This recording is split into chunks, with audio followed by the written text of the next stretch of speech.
Iniharap kahapon sa media ang dalawang hinihinalang miyembro ng teroristang Islamic State of Iraq and Syria o ISIS na naaresto sa Taguig City.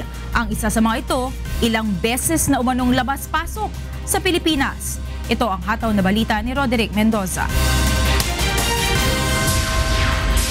Miyembro umano ng teroristang ISIS o Islamic State of Iraq and Syria ang dalawang dayuhang ito na naaresto sa Bonifacio Global City sa Taguig City nitong March 25. Kinilala ang mga sospek na sina Hussein Al-Dafiri, isang Kuwaiti national, at Rahaf Zina, isang Syrian national.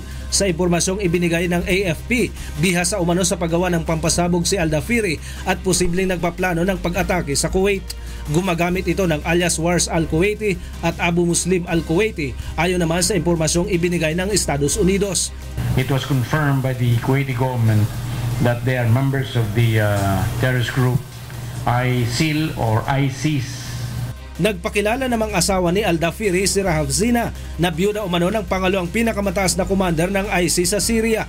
Ipapatapon ang dalawa pabalik ng Kuwait dahil may kinakaharap na kaso doon si Al-Dafiri. A note verbal was submitted by the Embassy of Kuwait seeking for the deportation of the nationals.